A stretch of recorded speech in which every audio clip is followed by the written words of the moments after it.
se llama la lista. Con el tema de que tienen pues 15 minutos de retraso, ¿no? Para poder llegar sin dificultades. Segundo capítulo, relación médico-paciente, un capítulo que es bastante complejo de abarcar, siendo que no es fácil, ¿no es cierto?, poder dar lineamientos cómo es que tenemos que desenvolvernos en la entrevista, ¿no?, con un paciente. Recordando que cada persona tiene sus propias características, cada uno reacciona de una manera muy peculiar, de tal manera que no es fácil poder establecer qué parámetros o qué aspectos, ¿no?, de manera bien puntual y de manera precisa se va a aplicar en todos los casos, ¿no? Es muy difícil poder entablar incluso, ¿no?, una relación con una persona y lógicamente, ¿no?, peor si es que esta persona está enferma, ya, por muchos factores que vamos a ir viendo.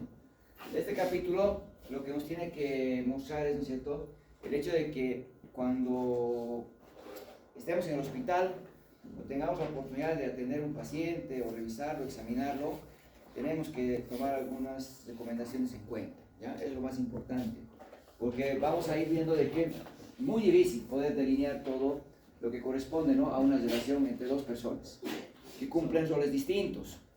Uno, el médico, ¿no?, y otro que en esta situación está acudiendo a un establecimiento de salud buscando atención, ¿no?, por alguna dolencia o alguna situación que está complicando su estado de salud. Bueno, entonces, ¿qué es lo que buscamos cuando entablamos un contacto, ¿no es cierto?, con una persona enferma, que en este caso la vamos a denominar como el paciente? ¿Ya? La entrevista, si ustedes se han dado cuenta de la anterior clase y la anterior, hemos hablado, ¿no es cierto?, que trata de establecer, ¿no?, la manera de poder obtener información. Cuando hacemos una consulta, tenemos que obtener datos que los habíamos remarcado como síntomas y como signos. Necesito, ¿no es cierto?, recolectar síntomas y signos que son característicos, ¿no?, de un cuadro clínico para que yo reconozca una enfermedad o me marquen un síndrome, si ustedes se acuerdan. Entonces, la entrevista, la consulta, lo que busca es obtener información. Esos síntomas y signos me van a permitir, ¿no es cierto?, establecer, hemos dicho, diagnóstico y a la vez plantear un pronóstico, si ustedes se acuerdan. Por tanto, a partir del diagnóstico, yo puedo establecer qué pronóstico tiene esa enfermedad, ¿no? Hay enfermedades curables, dijimos, hay enfermedades que no se pueden curar, hemos dicho, algunos cánceres actualmente no tienen una resolución, y pues lógicamente plantear una terapéutica, una conducta, ¿ya?, de orden no farmacológico y de orden farmacológico. No todas las enfermedades se resuelven solo con fármacos, ¿no? La gran mayoría necesitan cambios de hábitos, ¿no? Necesitan otro tipo de medidas que también van dentro del esquema que tenemos que instaurar. Por tanto, una parte de lo que tenemos que realizar en la consulta externa o en la sala de urgencias donde nos encontremos es llegar a un diagnóstico e instaurar un tratamiento. Pero ¿qué más tendríamos que entonces lograr en ese momento de la entrevista? Brindar información. El enfermo, el paciente, necesita saber qué dolencia tiene. Necesita saber qué tiene que hacer. ¿Ya? A ver, un paciente diabético, mientras no entienda qué es la diabetes, ¿no es cierto?, no se va a poder controlar. De nada sirve prescribirle, ¿no?, metformina, glibenclamida, ¿no?, o poder, en algunos casos, aplicar lo que es la insulina, si es que este señor o esta señora no cambian de hábitos, ¿no es cierto?, no modifican su manera de alimentarse, de manera de comer. Y eso es muy importante. En el paciente diabético, en el paciente hipertenso, en las pacientes, personas con enfermedades crónicas, necesito de su parte del paciente. Pero si él no está bien informado, ¿cómo me puede ayudar, ¿no es cierto?, en la resolución de su cuadro? Nuestra población tiene muy arraigada una situación muy especial. Depende netamente del médico. Es decir, se siente enfermo y espera que el médico, ¿no es cierto?, le resuelva sus problemas de salud. Y eso está muy arraigado, está muy, ¿no es cierto?, establecido en nuestro medio. Si no está enfermo, no acude a la consulta, porque no necesita del médico. Y eso está totalmente equivocado. Necesitamos, ¿no es cierto?, acudir a un establecimiento, hacer controles periódicos, ¿no?, aunque nos sintamos sanos. Y ahí el mejor ejemplo siempre es, ¿no? ¿Cuántos de ustedes este año han hecho, o el año pasado, alguna consulta con psicología, por ejemplo? ¿Cuántos lo han hecho? Uno. ¿Quién más? Dos, tres, ¿no? Cuando todos deberíamos haber ido alguna vez, ¿no? Pero es que decir que he ido al psicólogo es pensar de todo que voy a tener alguna enfermedad psiquiátrica o que tengo un problema, ¿no es cierto? De tipo tal vez emocional o algún problema, ¿cierto? De tipo psicológico. Y eso es totalmente errado, ¿no? Dentro de nuestro vivir, lógicamente, como estudiantes o como profesionales, estamos sometidos a mucho estrés. ¿Ya? Sobre todo en la parte médica está sometido a mucho estrés. En la residencia van a ver que realmente la vida del que está formándose como especialista es mucho más pesado que la que tenemos como internos o como estudiantes. Llegamos al internado y decimos realmente es insoportable las guardias, es tremenda la actividad, no hay peor trato que el que me den. Es mentira. Cuando llegas a ser residente es mucho peor. La sobrecarga, la responsabilidad. Y cuando eres un profesional, igual. Porque si un paciente se te complica en la guardia, porque si un paciente se te muere, ahí vienen los problemas. Y realmente la tensión, el estrés con la que vive el médico, ¿no es cierto?, hace que pueda haber dificultades o problemas que van a afectar tu vivir si no tienes un apoyo de tipo psicológico. Entonces necesitan. Hay profesionales que van a escuchar en algún momento que terminan hasta quitándose la vida. En nuestro medio tenemos muchos anestesiólogos que han muerto por la sobrecarga de estrés, por recurrir a diferentes fármacos, ¿no es cierto?, una serie de situaciones que han llevado a que fallezcan, mueran, de manera voluntaria, porque ellos tienen acceso a muchos fármacos que ponen en riesgo la vida de nosotros, ¿no? Pero no quiere decir que sean los únicos. Hay estudiantes también que han optado por ese camino. ¿Ya? No hace poco han debido escuchar el tema de Plata, ¿no? Que un interno se ha quitado la vida. Y que con su sangre ha dejado marcado incluso una pisada. O sea, ¿cuál ha sido la desesperación o la situación que ha tenido que vivir? Que tenía que dar un mensaje ahí en la pared, ¿no es cierto?, con su propia sangre, ¿no? Parece de novela, pero es lo que hemos vivido aquí. Es lo que hemos vivido aquí. Entonces habría que ver en fondo, no puedo decir, es que esos doctores son malos, ¿no? Hay muchas historias que hablan de esa situación. Su problema familiar tal vez, su situación personal quizás, o el estrés que pueda estar viviendo en el hospital, todo puede repercutir. Entonces necesitamos, ¿no es cierto? Pero ¿quién de la población va de manera voluntaria si es que nadie le dice, oye, tienes que hacerte el control? ¿Qué mamá le lleva a su hijo sano a que lo controle, a que le valore? Claro, con estrategias del gobierno busca, ¿no es cierto? Hay seguros y van a escuchar, si va a hacer sus controles, se lo firman, se lo tiquean, ¿no es cierto?, sus controles, y va a cobrar un bono que le permite, ¿no es cierto?, a la paciente incentivarle a que acuda al hospital. O la embarazada, le dan también con el bono Juan Azurduy bonos, que le digan, venga a los 4 controles, tenga su parto en el hospital, venga a los 7 días a su control y le vamos a dar un X monto. ¿Ya? Entonces, lamentablemente, se va buscando la estrategia económica para forzar que esta población vaya, ¿no es cierto?, si no, no lo hace. De tal manera que es muy complicado, ¿no es cierto?, el tema de cambiar nuestra realidad, nuestra población, pero ahí vamos. Nuestros centros están saturados de pacientes, están colapsados. Sea primer nivel, sea segundo o tercer nivel, las filas que tenemos, ¿no es cierto?, en la madrugada por la consulta son realmente, ¿no es cierto?, extensas. Y la cantidad de personas que acuden al SUS, ¿no es cierto?, realmente sobrepasa la capacidad que tienen los establecimientos. De tal manera que, ¿cuánto tiempo por norma me dan para consulta externa?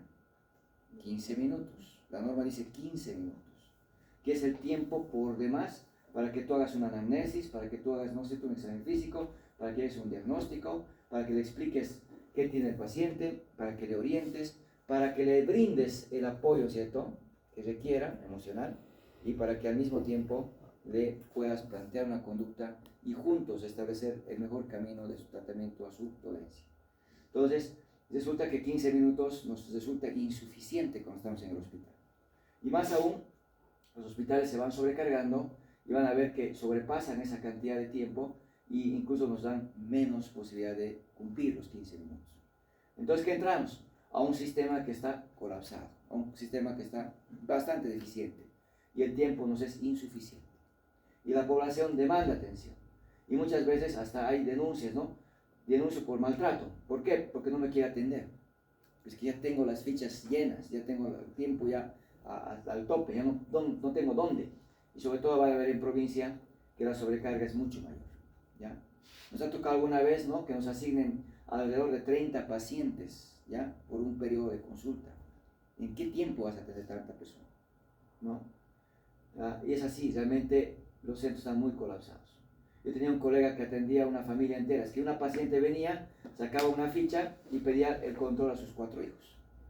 ¿Y qué hacía mi colega? Los hacía sentar a los 3 pequeños en la camilla, los revisaba, vaya con el laboratorio y atendía en el corto tiempo que tenía a los 3 o 4 niños que venían. Lo que hacía que la calidad que brindaba su atención no era buena. Siempre les menciono yo, la cantidad de pacientes va en desmedro de la calidad de la atención. Pero es que si tú no atiendes, ellos te van denunciando por maltrato. Y eso no es un maltrato. Pero lamentablemente, mientras podamos, hay que cumplir los objetivos que están ahí en la pizarra. ¿Ya? Obtener la información de manera más precisa para no equivocarme en el diagnóstico, ¿no?, y poder llegar a una posibilidad diagnóstica. Plantear una conducta acordando con el paciente. De nada sirve que yo le diga, se va a comprar estos tratamientos, estos medicamentos, me va a tomar uno cada 12 horas, sale el paciente, va a la farmacia, no hay los medicamentos, porque el SUS no tiene muchos insumos, va a la parte de la farmacia privada y los medicamentos cuestan alrededor de 100 y cada uno. No le abastece el sueldo que tiene para comprar eso. Entonces mi tratamiento no sirvió, porque no lo va a cumplir. Y busca alternativas, algo parecido, ¿no es cierto? Y eso es muy común en nuestra población. Me da algo parecido, más económico. Y pues lamentablemente las farmacias irrumpen en ese error. El único que puede prescribir, ¿no es cierto?, los fármacos somos los médicos. Y por norma, en algunas situaciones también el odontólogo. Sin embargo, en farmacias vamos a ver que sí accedemos a medicamentos, sin una receta. Entonces ahí van los problemas. Si no acordamos qué tratamiento él va a poder acceder, ¿no es cierto?, o porque la paciente no le gusta o le tiene miedo, ¿no es cierto?, a las inyecciones, y si yo le indico que tiene que hacerse aplicar un medicamento inyectable intramuscular cada día, no lo va a cumplir. Entonces ahí viene el problema. Tenemos que acordar cuál puede, ¿no es cierto?, acoplar el esquema, a cuál se va a adaptar mejor, a cuál va a poder cumplir. Y ahí vemos, ¿no?, la comodidad posológica. Si a un paciente le indico un medicamento cada 6 horas, sabiendo que lo tiene que consumir a las 6 de la mañana, a mediodía, 6 de la tarde y 12 de la noche, y tiene una actividad bien apretada en su trabajo, no lo va a poder cumplir. No lo va a poder cumplir. Y ahí viene el tema, acordar conducta. Ver cuál tratamiento de las diferentes alternativas que yo tengo, él va a poder cumplirlas. Para que de esta manera me pueda, ¿no?, él cumplir y participar en la resolución de su problema, ¿ya? Y esto es muy importante. Para que él decida, tiene que estar informado, ¿ya? Y bueno, el apoyo espiritual, el apoyo emocional es muy importante. Hay pacientes que muchas veces buscan, ¿no?, un hombro en quien poder desahogar muchas situaciones, y el médico, ¿no es cierto?, es uno de ellos, donde pues hay que saber escuchar, hay que saber también, ¿no es cierto?, brindar esa función. Entonces, hay que considerar, ¿no es cierto?, hay que considerar de que hoy en día los pacientes vienen ya más informados, ¿no? Incluso antes entraban al Google y lo primero que encontraban pues es lo que venían ya con una preinformación que no era de la más real en la gran mayoría, ¿ya? La información médica no está restringida, cualquiera puede entrar. Y el problema es que muchos pacientes entran a la red, averiguan sobre su enfermedad, y lo primero que les llega es lo que ellos creen, ¿no es cierto?, lo primero que creen. Ya vienen cuestionando tus conductas, ya no las aceptan como antes, ya las ponen en tela de juicio, ¿no es cierto? Es que yo he leído, doctor, y he leído que el medicamento que me está dando no es bueno, doctor, hay mucha resistencia, no me puede dar ni cefalexina. No sabe que era cefalexina, pero la ha leído. Y muchos pacientes ya te van cuestionando el conducto. Yo he tenido muchos de ellos, que ya vienen con conceptos, ¿no es cierto?, que los encontraron en la red o lo escucharon en la casa, ¿no es cierto?, y eso es lo que van transmitiendo y ya vienen a cuestionar. Hay que explicarles, ¿no es cierto?, hay que hacerles entender la situación. Y bueno, pues lamentablemente la situación, ¿no?, a veces es muy difícil cambiar esa información con la que ya vino predispuesta nuestro paciente, ¿no? Pero hay que hablar, hay que conversar con ellos. Por tanto, los objetivos son los que hemos mostrado en la pizarra, que hay que ir determinándolos o cumpliéndolos de manera en la que podamos, ¿ya? Nuestro contacto tiene que estar enmarcado en los pilares que están en la diapositiva, ¿ya? Toda la información que yo tengo que brindar tiene que estar dentro del margen de la honestidad. Yo no le puedo mentir. Y un problema grande es esto. No se preocupe, nosotros le vamos a curar su hipertensión, ¿no? Con este tratamiento usted se va a resolver, se va a cuidar su hipertensión. ¿La hipertensión se cura? Hemos dicho se controla, que es una cosa muy diferente. ¿Ya? Y van ofertando una serie de esquemas algunos colegas, ¿no es cierto?, y falsas esperanzas y falsas promesas enmarcadas, ¿no?, en la curación o en la resolución de un determinado problema. Siempre, en lo posible, hay que ser honestos, ¿no es cierto?, en todo aspecto en relación a la información que le vamos a brindar en cuanto a su enfermedad. Les digo, no es fácil, no es fácil. ¿Cómo le digo a este paciente que tiene un cáncer terminal? ¿Cómo le digo, ¿no es cierto?, el pronóstico de su enfermedad? ¿Cómo le abordo frente a la familia que me dice, doctor, no le diga que tiene cáncer? Porque si le dice que tiene cáncer, se va a morir más rápido. Y ahí vamos, ¿no es cierto?, a una situación de qué hacer en situaciones complejas. Pero siempre, ¿no es cierto?, es importante que el paciente tiene que saber qué es lo que quiere. Y en ese pilar hay que buscar el equilibrio, hay que buscar la manera, ¿no es cierto?, de poder transmitir mucha información. Y ahí nos da dificultades el poder informar a un paciente el diagnóstico de VIH y el problema de las neoplasias, los cánceres. Que no es muy fácil, ¿no es cierto?, poder transmitir esa información a una persona en algunos casos. Y ahí tenemos que ver cómo hacerlo. Buscar las palabras, buscar la manera, ¿no es cierto?, hablar con la familia, pero siempre enmarcados en ser honestos con nuestro paciente. Siempre nos dicen, pónganse en el lugar del otro, ¿no es cierto? Siempre nos dicen. ¿Cómo quieres ser buen médico? La mejor estrategia es ser empático. ¿Cómo quiero que me trate un médico? Igual tengo que tratar a mis pacientes. Muchas veces vemos a los médicos, ¿no?, que se van haciendo absorber por el sistema y se van volviendo muy fríos, muy rígidos en su manera de ser, muy duros. Pero ¿cuándo cambian de su manera de ser y comportamiento? Cuando les toca ser pacientes. Hacer esas filas, esperar hasta que nos toque la atención, esperar, ¿cierto?, en una camilla fría, ¿no?, estar de dolor y que nadie venga, ¿cierto?, porque me toca recién en 2 horas mi medicación, mi calmante. Y ahí vamos viendo, ¿no?, la vivencia que tiene un paciente. Quien ha sido paciente sabe que no es nada grato estar en el hospital, no es nada grato. A mí me ha tocado estar 2 veces en el hospital, y las 2 veces a las 6 horas, 3 horas ya me quería ir, y una de ellas sí me fui, porque realmente el trato es pésimo, es malo. Y dices, ¿cómo aguantan las personas? No, y nos toca realmente ver la otra cara de la moneda y decir realmente lo que vive el paciente es muy difícil. Separarlo de su familia, estar con su dolencia y de paso estar en situaciones muy adversas en las que a veces tiene que estar por la característica de su cuadro, ¿no es cierto? Y es la verdad. Entonces hay que ver, ¿no?, cómo poder, ¿no?, atenuar ese malestar que le toca vivir, ¿no?, siempre marcado en poderle dar, ¿no es cierto?, una mejor calidad en la atención durante su estadio hospitalario, por ejemplo, ¿ya? Tiene que haber confianza entre el médico y el paciente. ¿Cómo me va a contar todos sus problemas personales si es que, ¿no es cierto?, no confía en mí? De tal manera que esto no es fácil.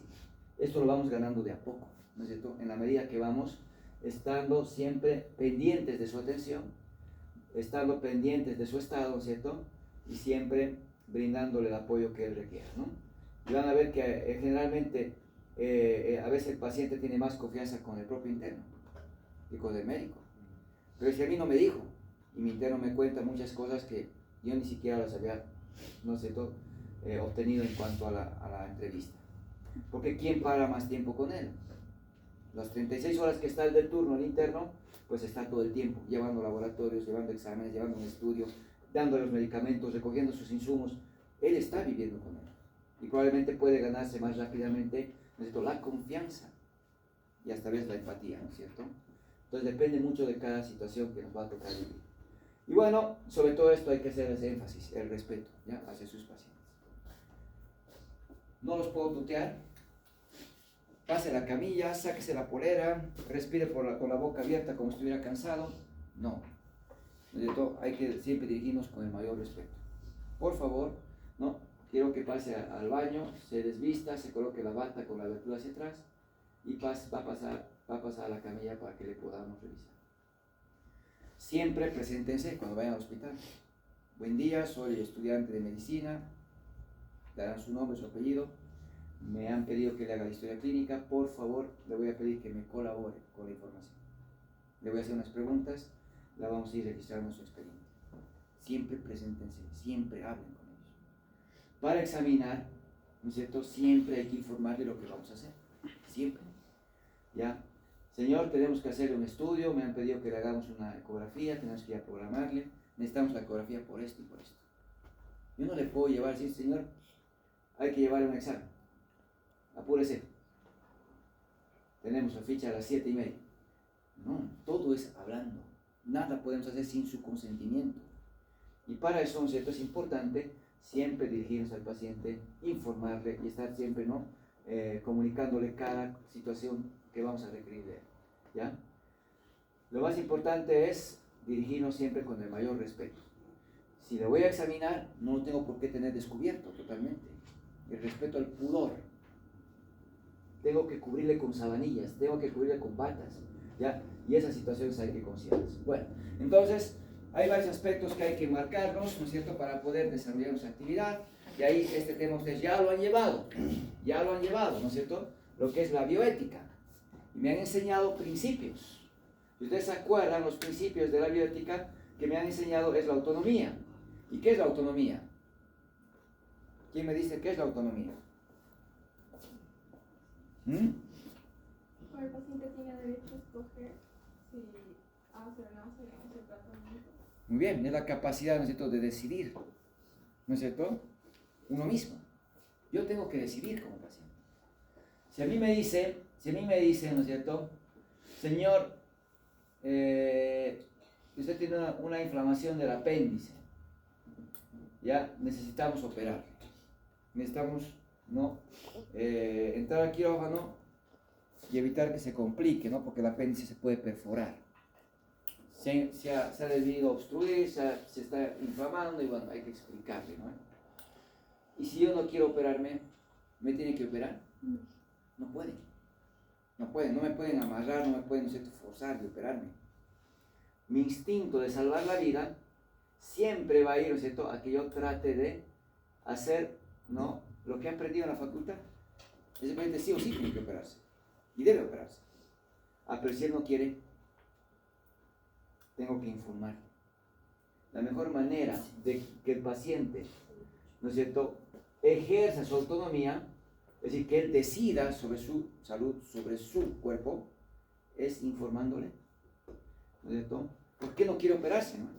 ¿Por qué no quiere operarse? Es porque no sabe las repercusiones que lleva una apendicitis. 4 o 6 horas se va a perforar, ya no va a ser apendicitis, va a ser peritonitis. A las pocas horas, mi paciente tiene hasta riesgo de hacerme una sepsis, hasta morir. Entonces, si yo no le informo de la situación y la gravedad de su cuadro, él no va a decidir, ¿ya? Y esto es muy común. En nuestro hospital, por ejemplo, en la especialidad que yo tengo, muchos pacientes no quieren operarse, no quieren cesárea, no quieren operarse. Y es fácil, pues, no es cierto, decir, ya váyase, no quiero operarse, váyase, firme y váyase. Y no es así. Hay que informarle, hay que orientarle por qué le queremos operar. Y si con la información, ¿no es cierto?, él decide cambiar de decisión, pues, ¿no es cierto?, está ejerciendo su autonomía, ¿ya? Y es lo más importante, que el paciente ejerza el derecho de decidir. Para decidir tiene que estar informado. Por lo cual, por norma, yo no puedo realizar ningún examen físico sin su autorización. yo no le puedo tomar ningún estudio, ¿no?, de gabinete sin su permiso. No le puedo sacar un examen de sangre, no le puedo hacer una ecografía, no le puedo hacer una radiografía sin su autorización. ¿Ya? Es más, tenemos que para internarle pedirle permiso, para operarle pedirle permiso, para transfundirle sangre pedirle permiso, para hacerle la prueba de VIH pedirle permiso. Para el tema del VIH hay una normativa que habla de los derechos que tiene el paciente. No le puedo sacar una muestra de VIH. Es que tengo que saber si tiene VIH porque me puedo contagiar. El VIH no se contagia, y ese es el gran error que manejamos. Se transmite. Es que si tiene VIH tengo riesgo de que yo también me enferme. Mentira. Claro que tienes riesgo de cualquier enfermedad, pero la bioseguridad se aplica en todos, tenga o no tenga VIH. Y ahí tenemos muchos estigmas que hay que romperlos, ¿ya? Y a pesar de eso, ¿no es cierto?, pues resulta que tenemos una norma entera de autonomía. Les voy a mandar las 3 normas que tenemos: expediente clínico, autonomía, y el otro es de auditoría médica, que en algún momento les va a servir, porque ahí me dicen qué cosas tengo que pedir permiso para atender a un paciente, y muchas veces no lo cumplimos, ¿ya? Hasta para que un estudiante lo vea, tiene que haber permiso, porque si él me dice, no quiero que me vea ningún estudiante, no quiero que me revise ningún estudiante, él tiene el derecho. Y van a ver que alguna vez van a decir, por favor, jóvenes, salgan del consultorio. No quiere que esté, porque es su derecho, ¿ya? Y está en la norma. Entonces hay que comprender muchas cosas que, pues lamentablemente, nos va a tocar, ¿no es cierto?, lidiar, que no son fáciles de resolver. Por ejemplo, ¿qué hacemos con aquel paciente que es testigo de Jehová y me dice, no quiero transfusión de sangre, y se está desangrando, y está con una lesión o está con una enfermedad que ahora, no es cierto, le está llevando a un problema de sangrado? ¿Le voy a dejar morir en mi delante? ¿Le voy a obligar a que reciba la sangre? ¿No es cierto? Y lamentablemente ahí siempre va a primar la autonomía. Él decide, yo no le puedo obligar, ¿ya? Y esa es la situación que a veces nos toca vivir, ¿no es cierto? Buscar alternativas, cómo mejorar su estado hemodinámico sin necesidad de transfundir sangre, porque no le puedo obligar. Dentro de mi razonamiento, puede que yo no entienda por qué una persona prefiere morir a recibir la sangre. Es que no es mi religión, no es mi credo, no es mi creencia. Pero tampoco puedo, ¿no es cierto?, obligar a pensar a todos como yo. Yo no puedo decir, no es lógico, hay que respetar su creencia. Y eso es el punto de partida. Saber, ¿no es cierto?, comprender al resto. Yo tengo una residente de mi hospital que es testigo de Jehová. Le digo, ¿y ahora tú transfundes sangre a tus pacientes? No. Y entonces has equivocado la profesión. Porque hemorragia es una especialidad, obstetricia es una especialidad donde todos los días lidiamos con sangre. Cada día me llegan hemorragias. Cada día se me complican con sangrados. Yo tengo que resolverlos. Y muchas de ellas terminan transfundiéndose sangre. Porque esa es la especialidad. Y me dice, pues en caso de que pase eso, doctor, lo derivo a mi colega para que se encargue, porque yo no puedo hacer eso. ¿Qué se puede hacer, no es cierto? Cada uno tiene su creencia. No puedo obligarle, ¿ya? ¿Qué hacemos con la autonomía? No siempre el paciente puede ejercer su autonomía. Por ejemplo, si un paciente está inconsciente, va a poder decidir, ¿no? Pierde la autonomía. ¿Quién asume su autonomía? Familiar, ¿no es cierto? Su papá, o su mamá, o su hermano, algún familiar, o su esposa, ¿no? Pero algún familiar asume la responsabilidad y ya no ejerce autonomía. ¿Un paciente con problema psiquiátrico va a ejercer su autonomía? No, no puede. Un paciente en estado de alcohólico o bajo el efecto de sustancias nocivas, drogas, ¿va a ejercer su autonomía? No puede, no puede. Entonces no siempre la persona puede ejercer su autonomía. Un niño va a ejercer su autonomía. Peor, el niño no tiene, ¿no es cierto? Más que el padre, ¿no es cierto? O el tutor, que es el que va a ejercer. ¿Y qué hacemos frente a una mamá que le trae a un niño en muy mal estado, ya deshidratado, ¿no es cierto? Taquicárdico, en estado ya incluso de choque por la diarrea, los vómitos que tiene, en muy mal estado, y me la trae y le decimos, señora, su hijito tiene que internarse, ¿cómo la ha descuidado tanto? Y me dice, no puedo, no debo. Tengo 3 hijos que están en mi casa solitos. ¿Quién me los va a cuidar? Y no quieren quedar. ¿Qué hago? ¿Le voy a obligar a internar a ese niño? ¿Le voy a dejar que otra persona decida por ese niño y el niño muera? Porque si no, se interna, se va a morir. Y ahí tenemos conflictos, ¿no es cierto? Porque una tercera persona, en este caso la mamá, está decidiendo por la vida de su hijo. Y es complejo, no es fácil, ¿no es cierto? En algunos casos hacemos la denuncia, ¿no? La defensoría, llamamos, ¿no es cierto?, a las autoridades responsables, y en algunos casos, pues, hasta le han quitado la tutela a estas mamás. Es decir, ya no tiene responsabilidad. Quiere irse, váyase. Pero el niño se queda. Porque está la vida de una persona que no puede decidir. Porque no puede decidir. Y hay casos extremos así, que tienes que recurrir a la parte legal. Pues no es fácil. No es fácil que la autonomía, ¿cierto?, la podamos aplicar, pues, y el paciente ejercer en todos los casos como están viendo, ¿no? Son casos complejos. Pero bueno, entonces, lo posible siempre tratemos de que el paciente, ¿no?, ejerza su autonomía, y en casos especiales vemos que el tutor o el familiar lo puede hacer, ¿ya? Beneficencia, ¿qué es? Hacer el bien, ¿no? Nuestros actos no deben provocar daño. Si yo sé que un fármaco le está provocando un daño renal, un daño hepático, no tengo por qué seguir aplicándolo, ¿no es cierto? Y ahí aprendemos, ¿no? Este fármaco es hepatotóxico, este fármaco es nefrotóxico, este fármaco es... Nos van enseñando todo eso. Entonces sería negligente, sabiendo que un fármaco le hace daño, que lo aplique, ¿no es cierto? No tiene sentido. No hemos estudiado para hacer daño. Mis actos siempre buscan hacer el bien en la salud de ese paciente. ¿Ya? Y va muy relacionado con la no maleficencia, ¿no? No hacer daño, no perjudicar, no provocar un daño. ¿Ya? Hacer el bien, no hacer daño, ¿no? Están muy relacionados. Utilitarismo, yo tengo que emplear todos los insumos, recursos que requiero para el diagnóstico, para el tratamiento, para resolver su cuadro, no su enfermedad. Eso también me ha enseñado. La equidad y la justicia. La equidad no es lo mismo que igualdad, ¿no es cierto? ¿Equidad qué es? Dar las mismas oportunidades para todos. ¿Ya? Dar las mismas oportunidades. Buscando un equilibrio, ¿no es cierto? Al que requiere más, le tengo que dar más, ¿no? Para que puedan, más o menos, ¿no?, dar las mismas oportunidades a todos por igual. Bueno, la igualdad es dar lo mismo a todos, ¿no? Dar lo mismo a todos. Entonces hay que tratar siempre de buscar un equilibrio en lo que es, ¿no?, la atención, los insumos. Bueno, nuestro sistema, por ejemplo, en la seguridad a corto plazo busca esta equidad. ¿En qué sentido? Nosotros aportamos al sistema de salud, ¿ya? Como asegurados. Yo no voy a la caja. Son más de 11 años que yo no voy a la caja. No he necesitado ir, ¿ya? Pero cada mes me descuentan, cada vez aporto. ¿Mis aportes a quién van? A un colega que en algún momento requiere una cirugía y a él le tienen que operar. Entonces todos los aportes que damos van a razón de la atención de ese colega, ¿no es cierto?, que está ahora de paciente. La atención que le dan, la operación que le hacen, no le van a cobrar, claro. Pero el dinero sale de los aportes, ¿no? Y seguramente en algún momento cuando yo acuda, pues igualito, ¿no? Será el sistema equitativo conmigo, y pues todos los aportes que dan va a ir a razón de la atención que recibo, ¿no? Y eso va. Nuestro sistema busca esta equidad, ¿no es cierto?, lo que vamos de la seguridad a corto plazo, por ejemplo. Leyes deontológicas.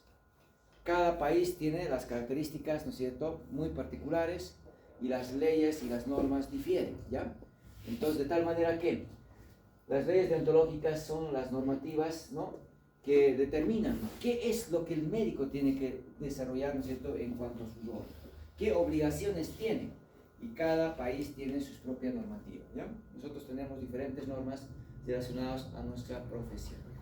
Bueno, entonces, como pueden ver, hay muchos aspectos que hay que tomar en cuenta en la relación médico-paciente, y aquí tenemos una diapositiva que me muestra, ¿no es cierto?, que hay niveles en relación al grado de participación que tiene el médico ya con el paciente. Eso es muy importante. El nivel 1, ¿qué nos dice? El rol que va a cumplir el médico es un rol activo, mientras el paciente cumple un rol pasivo. ¿Ya? Un rol pasivo. El enfermo va a depender de lo que haga el médico, ¿cierto?, para resolverse en cuanto a su problema de salud. ¿Esto aplica en qué situaciones? En los cuadros de emergencia, en los cuadros de urgencia, donde el paciente llega, ¿no es cierto?, en una situación que requiere o una atención médica o una intervención quirúrgica. Si es una cirugía, un codo de apendicitis, el paciente, ¿no es cierto?, aquí cumple un rol pasivo. él tiene que aceptar la cirugía, ¿no es cierto? Tiene que entrar al quirófano. El que va a resolver su problema operándole es el médico. Por tanto, hay situaciones en las cuales en la relación médico-paciente el médico debe cumplir, ¿no es cierto?, un rol protagónico, decimos, ¿no? Un rol activo, ¿ya? Y el paciente, la actividad pasiva, como estamos haciendo mención, ¿ya? Eso es muy importante. Ahora, en el nivel 2 vamos a encontrar, ¿no es cierto?, que el médico dirige la conducta, dirige el tratamiento, pero necesito que el paciente me colabore, ¿no es cierto?, que el paciente me apoye en cumplir el esquema, en poder cambiar de hábitos, ¿no es cierto?, en poder cooperar en la atención que vamos a instaurar. ¿En qué sentido? Si yo, y esto aplica mucho a las enfermedades agudas, ¿ya? Enfermedades agudas. Si yo encuentro un cuadro de neumonía, por ejemplo, una infección pulmonar, la neumonía, ¿cómo la voy a curar? Con antimicrobianos. Le tengo que indicar ciertos antimicrobianos que debe recibir durante la etapa de internación. En la internación le vamos a aplicar los medicamentos por vía endovenosa. Se va a la casa, tiene que completar el tratamiento. Si él no cumple el tratamiento, no se va a curar. Si él no toma los medicamentos, no se va a resolver su cuadro y se va a complicar. Entonces necesito, ¿no es cierto?, que el paciente me apoye cumpliendo las indicaciones. ¿Ya? Necesito su participación, ¿no?, completando el tratamiento. Las enfermedades crónicas afectan el nivel 3, donde ahora sí necesito, ¿no?, que ambos participen del manejo, ¿no?, del cuadro. Ahí entra el tema de que el paciente tiene un rol protagónico. ¿Ya? El paciente debe, ¿no es cierto?, ser el responsable en la resolución del cuadro. Su diabetes no se va a mejorar con la metformina. Si yo le indico, usted me cumple este medicamento, no, tiene que cambiar hábitos. Tiene que comer saludable, ¿no es cierto? Tiene que bajar de peso, tiene que empezar a hacer actividad física. Entonces, ahí necesito que el paciente, ¿no?, de manera conjunta conmigo pueda participar y ser responsable de su propia salud, ¿ya? Entonces hay 3 niveles en cuanto a la participación médico y paciente para tomar en cuenta en la relación, ¿ya?, médico-paciente.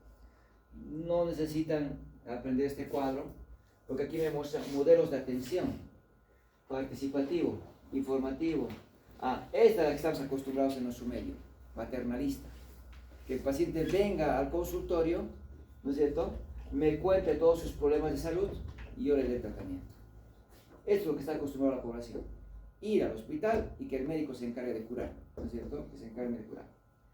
En nuestro país se ha instaurado un modelo de atención, la SAPSI. Ustedes ya han tenido que abarcar, ¿no es cierto?, la SAPSI. ¿O no han llevado todavía? ¿Han llevado? ¿No? ¿Y la SAPSI en qué trabaja? La salud familiar, ¿no?, comunitaria e intercultural. ¿Sobre qué trabaja? Sobre determinantes de la salud, ¿no es cierto? Trabaja sobre determinantes de la salud. No trabaja en la prevención, no trabaja que el paciente y el médico identifican ciertos factores, ¿no?, en su comunidad, ¿no?, o en su casa, o en su familia, que puedan predisponer a una enfermedad, ¿ya? Y va basada en qué? En visitas, ¿no es cierto?, domiciliarias. El médico ahora va a la casa del paciente. El médico hace una carpeta familiar, abre una historia clínica de la familia y va buscando, ¿no es cierto?, qué factores de riesgo van a identificar. Y en su conjunto van a buscar cómo van a resolver, ¿ya? De tal manera de que si el niño tiene diarrea, ¿no es cierto?, no basta pues en darle el examen, darle tratamiento, sino va en cambiarle hábitos, de que esta mamá, de que este niño tengan que lavarse las manos de manera, ¿no es cierto?, adecuada, antes y después de entrar al baño, antes y después, ¿no es cierto?, de hacer diferentes actividades, ¿ya? Y eso hace que el médico empiece a proyectarse a la comunidad ahora. Pero cuando el médico va a la comunidad, lo primero que la familia dice es: doctor, estoy con dolor de espalda, me duele mi cabeza, no tiene medicamentos, no tiene calmantes. La población está acostumbrada a recibir tratamientos, a recibir medicamentos. Este modelo paternalista está muy arraigado en nuestro medio. Y las visitas familiares domiciliarias no han rendido lo que se pretendía implementar en nuestro país, ¿no? No ha funcionado de la manera que se pretendía poder, ¿no es cierto?, implementar en nuestro medio. Este semestre llevan fisiopatología, ¿no? ¿Qué están aprendiendo en fisiopatología? ¿Qué? Recién vamos a pasar clase. Mira, acá se han pasado todavía. Que había festividades y... ¿Quiénes han pasado fisiopato? ¿Qué han llevado? ¿Qué van a llevar ahí? ¿Qué han llevado en fisiología? El funcionamiento de... Funcionamiento, ¿no es cierto?, de diferentes órganos, ¿no? Diferentes órganos, muy bien. La fisiopatología va a aprender, ¿cierto?, cómo ese funcionamiento normal de un órgano se ve alterado por diferentes enfermedades, ¿no es cierto? ¿Y para qué me sirve saber esos cambios en la fisiología normal, ¿no es cierto?, si no es para comprender lo que pasa en una enfermedad y poder revertir, ¿no es cierto?, eso patológico y volverlo a lo fisiológico. Es lo que aprendemos en la facultad. ¿Cómo curamos las enfermedades? Revirtiendo un proceso fisiopatológico a un proceso fisiológico. Es lo que hacemos. De tal manera que eso aprendemos, ¿no es cierto? Eso aprendemos en la facultad. En pregrado es lo que van a aprender. Y es lo que se conoce como la medicina alopática. La medicina alopática es la medicina que aprendemos en el aula. Es la medicina que se basa en, ¿no es cierto?, revertir el proceso patológico, ¿no es cierto?, que provoca una enfermedad para encontrar la resolución del cuadro. Por tanto, eso aprendemos en nuestras aulas. Cómo resolver los cuadros, cómo resolver las enfermedades en base, ¿no es cierto?, a revertir los procesos fisiopatológicos. ¿Pero es la única manera de curar a una persona? Probablemente no, probablemente no. Porque resulta que hay diferentes maneras de poder abordar a un paciente. En los países orientales practican, por ejemplo, la acupuntura. ¿Alguien sabe más o menos de qué trata la acupuntura? ¿Alguien tiene idea de qué trata más o menos la acupuntura? Las agujitas, ¿no ven? Tratan con unas agujas. Agujas que bloquean algunos canales energéticos que están provocando una enfermedad. Entonces, un colega me decía, ¿no? Ustedes conocen los diferentes sistemas, sistema y aparatos, aparato cardiovascular, aparato respiratorio, digestivo. Ustedes no conocen el sistema energético de nuestro cuerpo. Hay un sistema de energía que va a delimitar el equilibrio, ¿no es cierto?, para que estemos sanos. Si se rompe el equilibrio y se activan algunos canales, de que el paciente esté enfermo. Pero eso ustedes desconocen, porque no te han enseñado. Y tienes razón. No me han enseñado, desconozco, y por tanto no lo aplico en mi ejercicio diario. Y pienso que lo único que me va a llevar a resolver los cuadros es lo que yo he aprendido. Porque eso yo he aprendido, me han enseñado, me han formado así. Pero resulta que hay muchas maneras de abordar la salud. Y como desconozco, no tengo por qué pelearme, ¿no es cierto?, con esa manera de resolver un cuadro. Simplemente hay que aprender que hay, ¿no es cierto?, otras alternativas de abordar la salud. Y ahí va el problema. En nuestro medio hay muchos médicos naturistas, hay muchos médicos comunitarios que abordan la enfermedad con diferentes maneras. No es raro saber que hay curanderos. En nuestro país hay muchos curanderos que hacen rituales, ¿no es cierto?, que hacen una serie de rituales para tratar, ¿no?, saumerios, utilizan el millo, utilizan una serie, ¿no es cierto?, de rituales que abordan la parte psicológica del paciente. Y el paciente cree mucho en ellos, ¿ya? Hay muchos pacientes que prefieren ir al curandero que al médico. Y eso es real, ¿ya? Usted le valora a una embarazada, le dice, señor, tiene que operarse, el niño está echado, está trancado. No, doctor, no me voy a operar. Es que si está echado no va a nacer, no se va a acomodar. Y al final, ¿no es cierto?, existen estos peligros, te vas explicando. Y dice, no, se va al partero, se va a la comunidad. Y el partero le hace unas maniobras, ¿no?, le hace un ritual y lo acomoda al niño. ¿Sí? Lo que se llama el manteo. El manteo. Y vuelve acomodado. Y le manda más de paso. Dice, ahora ya que el médico te lo puede atender, anda. Y a mí me ha tocado varias veces que vuelven, ya no está para nacer, ya está con la dilatación completa, y le hacemos el tacto y está encefálico. Y sí, ya está para atender. ¿Ya? Y le atendemos el parto. Dice, ahí está, doctor, ve, el curandero me ha dicho que podían hacer. Yo como obstetra sé hacer versiones externas, eso se llama versión externa. Y se acomoda, pero no se acomoda en todos. Sabemos a quién sí y a quién no. Así como llegan algunos pacientes volcados, ha habido pacientes que al volcar jalan el cordón, se desprende la placenta, llegan en mal estado, el bebé muerto, la madre con hemorragia, y terminan en histerectomías, y terminan en terapia, y terminan en muy mal estado. Entonces hay pacientes que se complican con el parto. Se complican con el parto. Y ahí va el problema. Pero la comunidad cree en ellos.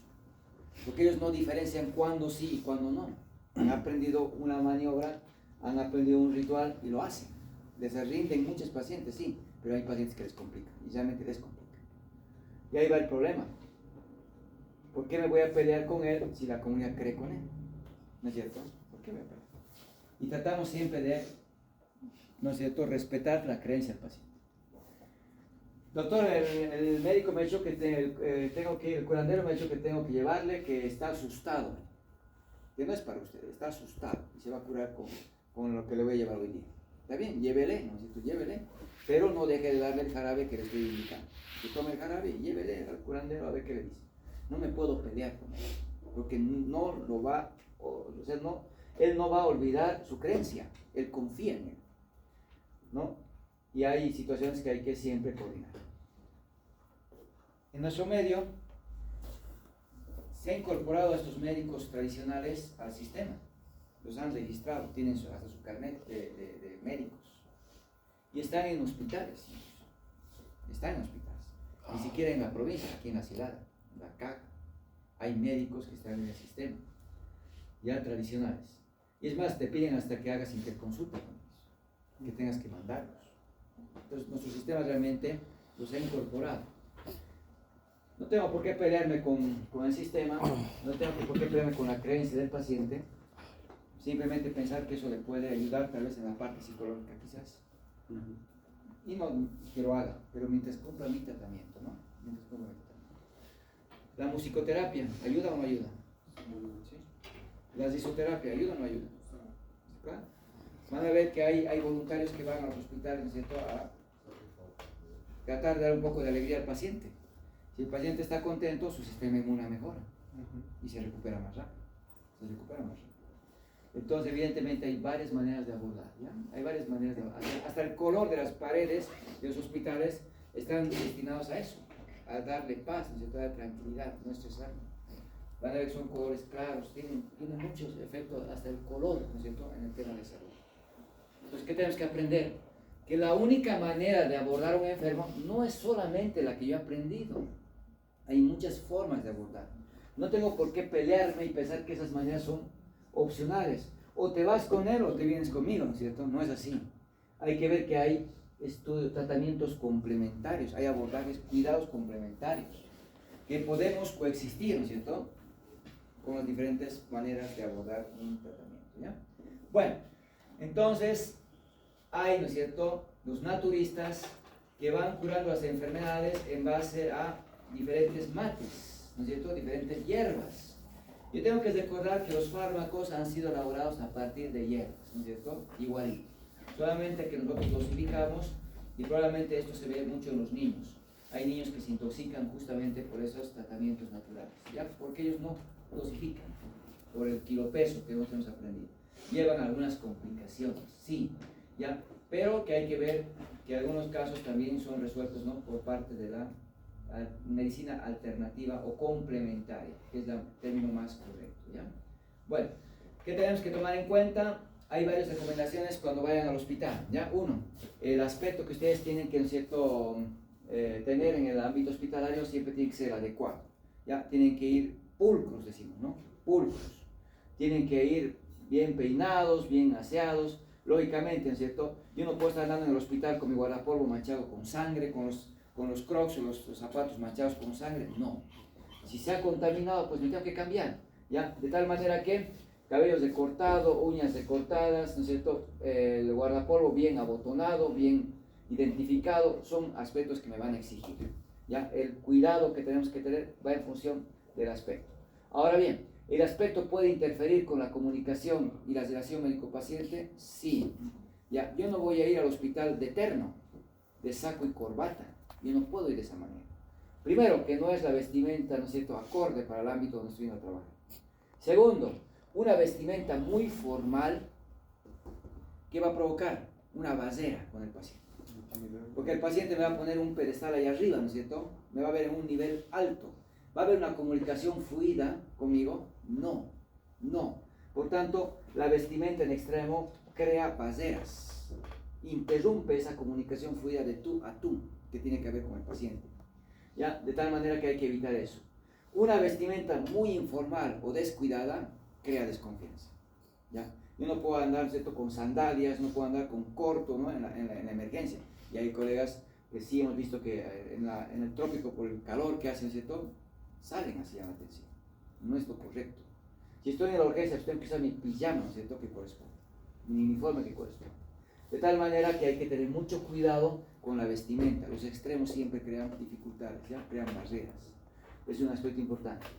Hay que saber, ¿no es cierto?, adecuarse al lenguaje, ¿no es cierto?, que tiene el paciente. Es decir, no vamos a decir, vamos a bajar el nivel del lenguaje o la comunicación. No es eso. Puedo tener pacientes, ¿no?, muy letrados. Mis pacientes pueden ser propios médicos, ¿ya? Entonces, con ellos tengo que adecuar mi lenguaje de tal manera de hacer una entrevista, ¿no es cierto?, también fluida. Pero si viene una persona del campo, yo tengo que tratar de evitar usar terminología médica y usar palabras que me entiendan, ¿no es cierto? Lo que les decía la anterior vez, si el paciente me dice, me duele mi barriga, yo sé que no hay barriga, no existe la barriga. Pero si el paciente me está haciendo referencia al abdomen, pues lo tengo que entender así, ¿no es cierto? Lo tengo que entender así. Y si él entiende como barriga, lo voy a tener que, ¿no?, asumir y entablar de esa manera. Lo importante es comunicarme, ¿ya? Comunicarme. No impresionarle, ¿no es cierto?, ahí mostrarme un lenguaje, ¿no?, desconocido para él, como es la terminología médica. La terminología médica es para que nos comuniquemos nosotros, entre nosotros, para que escribamos en el expediente clínico, ¿ya? Y eso hay que tomar en cuenta. ¿El lenguaje puede ser una basera? Sí. Si yo utilizo puro término médico, no me va a entender nada de lo que estoy hablando. Si yo tengo un idioma o hablo un idioma diferente, ¿no es cierto?, al que mi población habla, no me voy a poder comunicar adecuadamente. Y ahí vamos a ver en Cochabamba, ¿no es cierto?, sobre todo cuando les toque ir al área rural, van a ver un problema grande, ¿no?, el quechua. El quechua. Quienes son de aquí de Bolivia, quienes van a quedarse a trabajar aquí en Bolivia, tienen la obligación de aprender quechua. Está en nuestra norma. Nadie puede optar un cargo público si no sabe quechua. Si no sabe quechua. Y esa es la normativa que nos han puesto. En realidad el idioma originario dice, ¿no? Porque están en La Paz, tienen que aprender aymara. Y es así. Tenemos una normativa. Para ingresar al sistema, nosotros nos evalúan hablando, nos piden un certificado, ¿no?, de hablar el básico, quechua, ¿no?, a un nivel básico, pero nos obligan a tener el idioma nativo, ¿ya? Y ahí va el problema. Como estudiantes, me toca hacer historia clínica a una paciente que habla quechua, ¿ya? Porque le voy a poder entender, ella me va a poder entender. Hay pacientes que hablan, ¿no es cierto?, quechua cerrado, no entienden nada de castellano. ¿Y ahora qué haces? ¿Y ahora qué haces? Tienes que buscar maneras de resolverlo, ¿no es cierto? Y una manera es buscar un traductor. Claro, un traductor, nadie te dice que no lo tengas que tener un traductor. Tendrás que pedirle ayuda, ¿no es cierto?, a una amiga que habla quechua. Tal vez al personal de enfermería, ¿no?, al auxiliar de enfermería, tal vez la técnica media de enfermería, ¿no?, que te pueda ayudar. Pero, ahí si va a haber un traductor, piensen, y tienen que aclararle, ¿no?, por favor, quiero que me traduzca con las mismas palabras, ¿no?, que me está relatando la información la paciente. No lo interprete, no lo resuma, no, dígame tal cual. Porque a veces en la interpretación puede cambiarse la idea, ya que está queriendo transmitir, ¿no?, el paciente en el aula. Entonces, un traductor. Puede ser un familiar también, ¿no? A veces la hija viene con la mamá que habla quechua y ella nos va a traducir, ¿no? Puede ser, pero hay que buscar. Esta manera rompe otro principio, la confidencialidad. Cuando yo entrevisto a un paciente, todo lo que vamos a hablar se queda, ¿cierto?, dentro del respeto de la información y el resguardo de la misma, ¿cierto? Yo no puedo divulgar lo que me han contado. Yo no puedo hablar en pasillos ni a otras personas lo que me ha contado este paciente, ¿no? Tengo que plasmar en la historia clínica y nada más. Pero si hay un traductor, ya rompo la confidencialidad de la información, pero es el mecanismo que tengo en este caso, ¿no? De tener que comunicarme a través de un intérprete, ¿ya? En la consulta, prohibido hacer gestos de sorpresa, ¿ya? Gestos de burla, peor, hacer risas, ¿no es cierto? Porque eso incomoda y lleva a malas interpretaciones. Hay que tener mucho cuidado. No puedo tampoco estar, ¿no es cierto?, inexpresivo, ¿no es cierto?, con un rostro estatuario, ¿no? Pero hay que evitar expresiones extremas, ¿ya? Que eso puede crear malestar en el paciente y incomodidad. Bueno, hay algunos conceptos que el Mosby, esto todo el capítulo está extractado del Mosby, porque es bastante extenso lo que aborda, ¿no? Como estamos viendo, el Mosby aborda algunos conceptos importantes, como por ejemplo, ¿qué habla? La flexibilidad.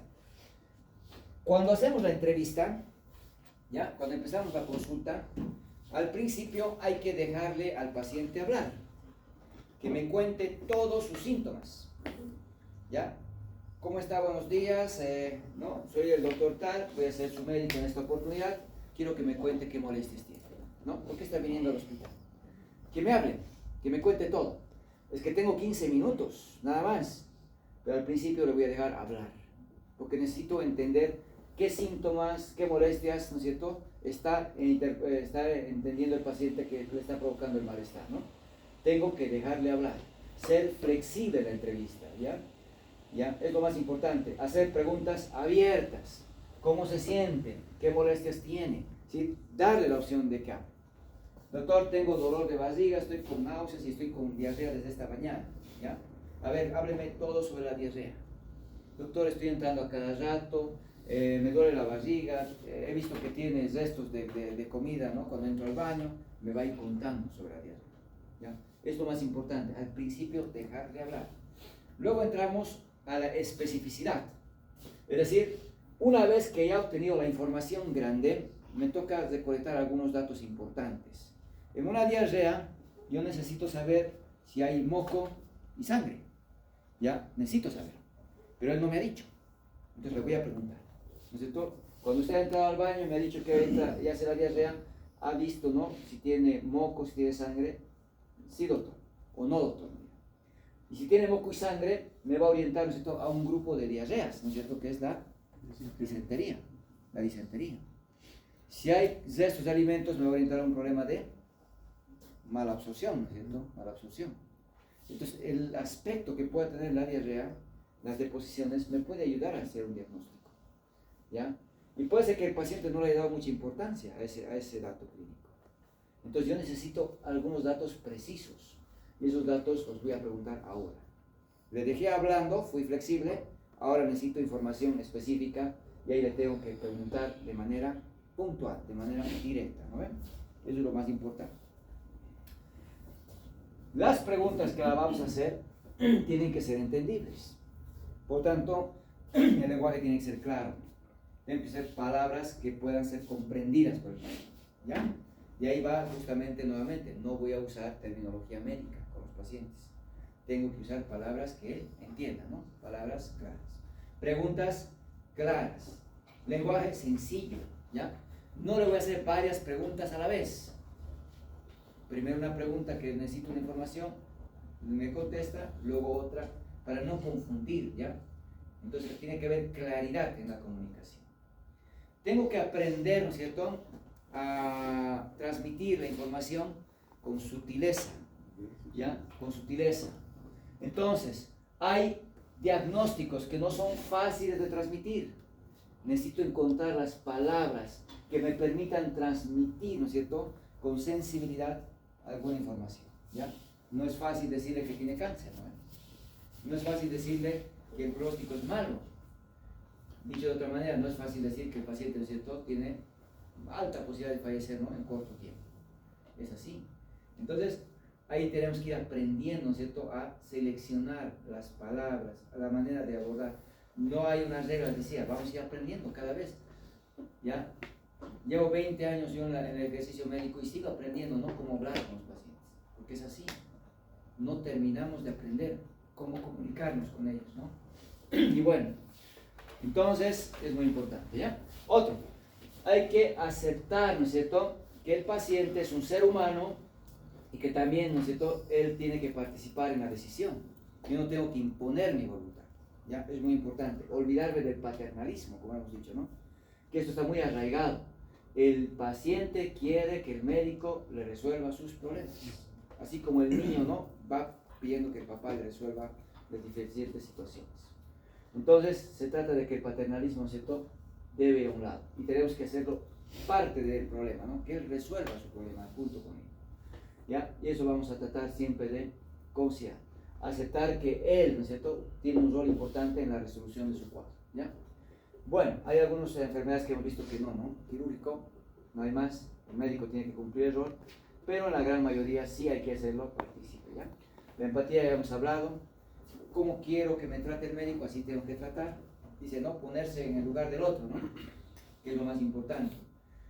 Bueno, entonces, en la entrevista pueden surgir diferentes dificultades. Por ejemplo, la curiosidad en relación a aspectos personales de usted, que el paciente le puede hacer, ¿no?